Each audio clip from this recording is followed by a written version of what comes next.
40s or 50s. 40s, I think, low yeah. 50s. Icky. Lauren, are you running this year? I'm not running this year, but I met a woman who's run several times. Okay. 10 years, 5 marathons, one big love story. New Jersey native Jen Miller shares her journey with running in her new book, Her Hope to Inspire Others to Stay the Course When You're Ready to Quit.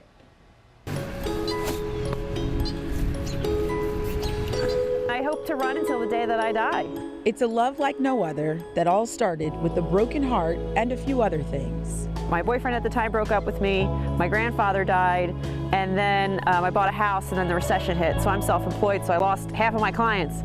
So she laced up her sneakers to release some stress.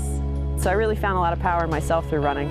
She loved it so much she started writing about it. A magazine paid me to train for a 5K and write about it, and that's where it all started. And it helped her to start learning more about life. When business is bad, you know, you don't want to quit or do something else. You just got to keep hammering at it, and eventually you'll get to the finish line. Good morning. It's become part of my life, and it's made me a better writer. Running really quiets down the mind, body, and I say soul.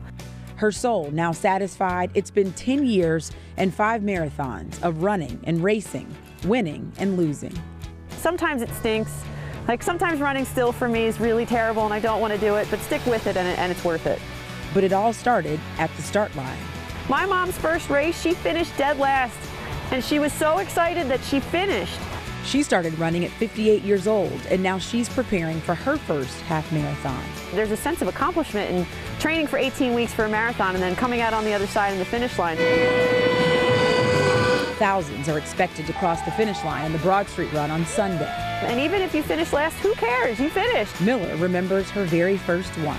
Get in the bathroom line immediately because they can be long and you're going to want to go.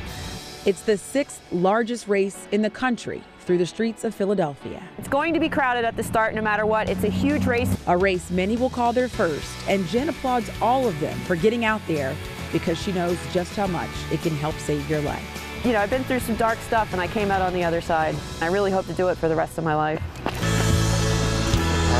Right? Okay, so 40,000 people are going to be at that start line on Sunday. Yeah. It's going to be crazy. The good news, SEPTA says the Broad Street line is free for everyone when you bring your little bib. Just show it. Yeah. Get on free. Try to make it to the start line on time. All right, 10 miler.